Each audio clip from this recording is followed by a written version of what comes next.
Welcome back to Jade and Jay. Appreciate y'all tuning in and listening.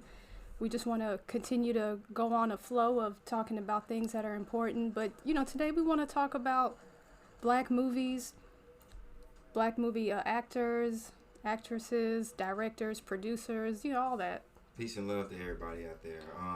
Yeah, black movies that may have gotten overlooked, um, or just to familiarize more people with them, and not the typical gangster movies that everybody know about, not the typical love stories or, you know, um, sex movies. Yeah, We're done with taste. yeah, But just classy. yeah, classics, just the ones that may appear to gotten overlooked. So but before we get into it, be sure you hit the like and subscribe button. Leave any comments. Let us know what you think. But we're gonna get right into it, man. Yeah, sometimes it's hard trying to figure out what to watch, especially when you're spending time at home trying to save money. Having the internet is key because you want to have certain types of apps that you can stream. Whether it be Netflix, Tubi. There are so many different streaming apps that are out there. So some of these movies that we list, you probably just have to do your little research and find out how you can view them at your own convenience, of And course. these movies that we're gonna list off are done by black directors. A few female, some male, and one obviously one of color. But one I wanted to touch on, which I'm sure a lot of people know, is 1994, The Inkwell. That has Lorenz Tate in it, Morris Chestnut, and Jada Pinkett, and AJ Johnson in it from House Party. Right. And the reason I wanted to talk about that one is because it's one of those movies for a young black man, how some young black men are when they hitting adolescence, when Right. they hitting a certain age, and that gives a perfect description of what a black man may go through at that age. So it's a real good movie, and the director is Matty Rich, and that's also a black director. Word.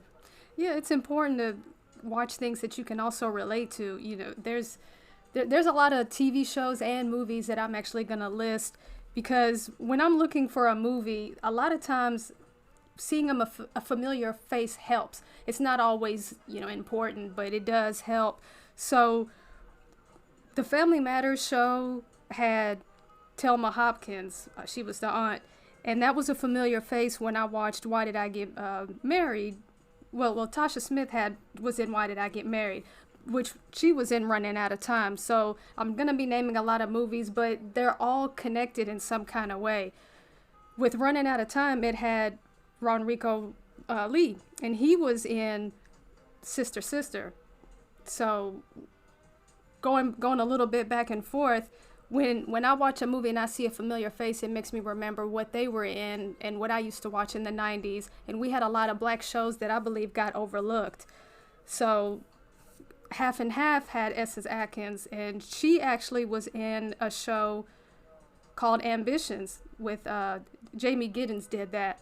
Ambitions came out in 2019, and I wish it had more than one season. It was actually just one season, but in that one season, it had 18 episodes, and Yeah. it had a good combination of black actors and actresses, and they threw some brown actors in there as well. So shout out to the brown that contribute to the black movie screen. Yeah, Ambitions. Yeah, that was a good one. It only lasted for one season, which makes me upset because it was such a good show that I'm hoping and praying that they follow up with a second one. One I wanted to touch on was 2020's Sylvie's Love, and that's got Tessa Thompson in it from a variety of movies, Yeah, she was variety in of a lot. shows. Yeah. Yeah, and the director for that one is Eugene Ash, and again, these movies are from black directors, people of color that may have gotten overlooked. And with Sylvie's Love, it's just strictly a man and a woman going through everyday trials and tribulations. A love story. It can be a rom com, if you will. But it's one that should get some play. If you haven't checked it, check it out. Right. Good one right there. Going back to a TV show with Let's Stay Together, Jackie Edmonds did that, and that had 4 seasons. And I do want to give a RIP to Burt Belasco. I believe he got overlooked. Unfortunately, passed away at a young age. Right. I don't believe he got the recognition that he should have. but a lot of other, beautiful male and female actors, actresses were in that show, and they really did a good job, very successful. I wish everybody the best in that and everything else that we're listing. So, if I guess rom-coms aren't too much of your thing, and you want to go for the street movies that you can relate to if you live in that kind of a neighborhood, but this one's 1993, and this one is Strapped. It has Fredro Starr in it from the hip-hop group Onyx, and it has Bokeem Woodbine. Yeah, and the director of that one is Forrest Whitaker, and that's just pretty much self-explanatory. Strapped, having to do with living in the projects, and it has a real good message. Unlike, well, not unlike, but we only know of Boys in the Hood, Menace to Society.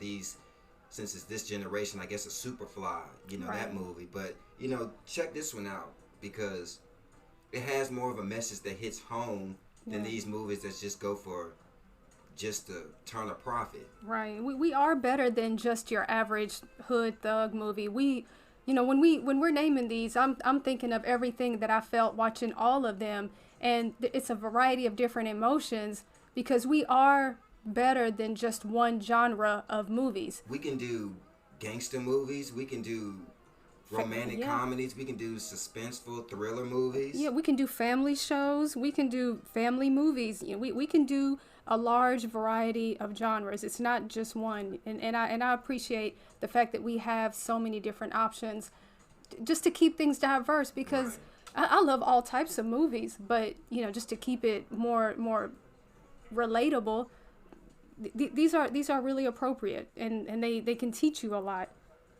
Another movie that I want to mention is Kinky in 2018. It had Vivica A. Fox, Robert Richard, who was also in a couple of other shows and a couple of other movies. And the director was Jean-Claude Lamar, which is actually a Haitian American actor, writer, director. He was in a few things and has also done a few things. But I'm glad I stumbled upon Kinky, because it's kind of like, in my opinion, better than your black version of 50 Shades of Grey, so to speak. And it's classy. It's not just, let's just make a sex movie. To me, it really has taste. And I believe we should have more of those. Motives Part 1 and 2 had Vivica A. Fox, and I believe Part 2 was the one that had Brian White. Also, good actors, good actresses, people that I believe sometimes do get overlooked. But again, these movies sometimes, I look at the actors and I think, wow, this person did this. Let me see what else they did. And then I end up finding more and more. I feel like there's never a dull moment. We're always looking for a new movie with a familiar face. And then that movie allows us to see a new face. And I want to look for a movie that has some of my favorite actors and actresses in it. Right. Done by a black director or a black writer, so they can make it more relatable and it hits close to home. I want to talk about one that should get some recognition. 1991 Mississippi Masala, that has Denzel Washington in it back in the early 90s, and the director for that one is Mira Nair. And I guess the premise of that show is showing people of different backgrounds, but still of color, different cultures, but coming together on the strength of, romance and love for each other. So again, that one's Mississippi Masala, and it came out in 1991. And I wanted to briefly touch on Forrest Whitaker again, because he also directed Waiting to Exhale, which is obviously a cult classic in the community. Classic. And it just goes to show you that a black man can make these kinds of movies if given the opportunity. And I just wanted to give a shout out with you, Jay, to these shows, writers, producers, directors who had a hand in making these movies. Right. And also, just to throw a disclaimer out there, we try not to stay too concerned with people's personal lives. There may be some accusations placed on certain actors, directors, writers or whatever, but we're just looking at in its entirety. Is there a message? Is the story relatable? There's always going to be somebody who's going to be mentioned here and there that's going to say, somebody's going to say something about them. You're going to have people say, this person has a hater that said that they were accused of this and that. So I try to always separate the two so that I don't miss out on a good black movie. Another two that I'd like to mention, same director, producer, Mark Harris, did Stock Options and My First Love. Both came out around 2015. Both good movies as well. and not to leave anyone out, you know, this is, if we did, you know, hey, we're doing research every day. We're trying to make sure we mention it's going to take more than one recording to mention everyone, Right. because there's so many out there that just get so overlooked. And I wanted to go with 1991's Hanging with the Homeboys. That has John Leguizamo in it, and I believe his name is Mario Joyner, that brother. And the director for that one is Joseph Vasquez, and that's just a basically self-explanatory title for the movie, Hanging with the Homeboys. A group of guys hang out with each other and they go through the city.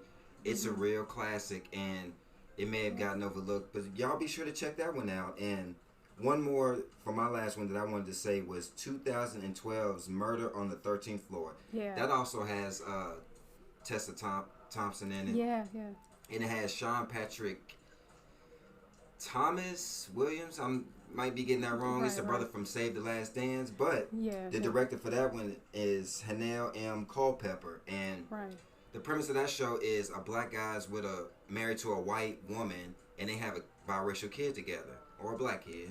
And their babysitter is black, which is Tessa Thompson or whatever. So, not to give it away, but it has a real good message in it. Right. So before we jump to the conclusion of, oh, he's with a white woman in it, check it out. It's a good, the suspenseful. ending.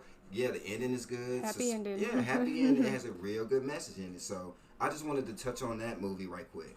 Right. Yeah. So again, shout out to all the black and brown actors, actresses, producers, directors. You know, there's an open world out there. I wish I had the talent to do half of the things that I see these people do. And, you know, it's unfortunate they get overlooked. It's unfortunate that a lot of other non-black movies get placed above them. It's unfortunate that we've heard for years people don't get the trophies they deserve. Right. You know, they don't get the awards that they deserve. So, you know, I know it's not, you know, physically anything, but it's just verbally saying, you know, we appreciate y'all. Continue to do what you do.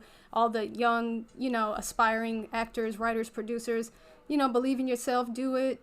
You know, if you believe it, you can achieve it, type of thing. Yeah, and Denzel has a movie he's coming out with, directing with Michael B. Jordan. Right. I think it's Journal for Jordan. Right. So that's another black director. Yeah. Has his hand in it, and yeah, man, peace and love to everybody out there. Y'all be sure to check out those recommendations, and we'll catch you guys next time. All right, yeah, stay blessed, and thanks again for tuning in.